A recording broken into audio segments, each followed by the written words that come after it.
শরীয়তপুরের ভেদরগঞ্জের কাঁচিকাটায় পদ্মা নদীতে বালুমহাল ইজারা দেওয়ার চেষ্টা করছে জেলা প্রশাসন। নদী ভাঙনের আশঙ্কায় প্রতিবাদ জানিয়েছেন নদী পাড়ের মানুষ।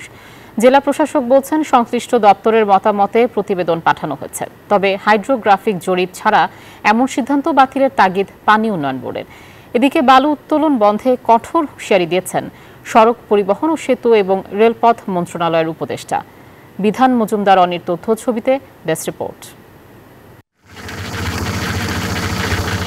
বর্ষায় অশান্ত পদ্মা ভেঙে চুরে একাকার করে দেয় নদী তীরবর্তী এলাকা। প্রতি বছর ভাঙনের কবলে পড়ে বসতবাড়ি ও জমিজমা হারিয়ে নিঃস্ব হন মানুষ। এ অবস্থার মধ্যে কাঁচিকাটা ইউনিয়নের 22.63 একর জমি বালুমহাল ঘোষণার প্রক্রিয়া শুরু করেছে জেলা প্রশাসন। ইজারা দরপত্রে অংশগ্রহণের জন্য তালিকাভুক্তির বিজ্ঞপ্তি প্রকাশ করে অনুমতি চাওয়া হয়েছে। ভাঙন প্রবণ এলাকায় বালুমহাল প্রস্তাবনার এমন উদ্যোগে তীব্র প্রতিবাদ জানিয়েছেন নদীপাড়ের মানুষ। জায়গা তুমি সব নদীতে বলে গেছে গা, আবার ওখানে যেইনি পরে জমিনে থাকতে আসি, যদি এখনো বালুকাটা নিয়ে যায় তাহলে আমাদের উপায় কি? দীর্ঘদিন বালুকাটার কারণে চর বিলীন হয়ে গেছে। এই চর যদি মনে করেন নদী নিয়ে যায় তো আমরা থাকুন কই? এই ধরনের কাজ যেন কাঁচিকাটা ইউনিয়নের এই নদীর কাজ যেন না হয়, আমাদের সবার দিকে চেয়ে আপনি অন্তত এই কাজটা বন্ধ করেন। বান্ডেল থাকলে প্রতি সেনমানিতে টাকা বাঁচবে। বিকাশ সেনমানি বান্ডেল কিনে জিতুন প্রতি লেনদেনে।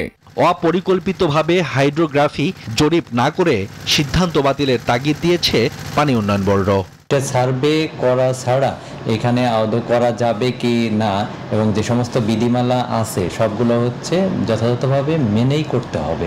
তবে সংশ্লিষ্ট সকল বিভাগের মতামত নিয়ে প্রতিবেদন পাঠানো হয়েছে বলে জানিয়েছেন জেলা প্রশাসক। আমরা এটা বিভাগীয় কমিশনার স্যারের কাছে পাঠিয়েছি। এবার সরকারের নির্দেশনা অনুযায়ী পরবর্তী যে ধরনের নির্দেশনা আসে আমরা সেইভাবে আপনার প্রয়োজনীয় ব্যবস্থা নিব। সম্প্রতি জাজিরায় ভাঙন এলাকা পরিদর্শনকালে অবৈধ বালু উত্তোলন বন্ধে কঠোর হুঁশিয়ারি দেন সড়ক পরিবহন ও সেতু এবং রেলপথ মন্ত্রণালয়ের উপদেষ্টা মোহাম্মদ ফাউজুল কবির খান।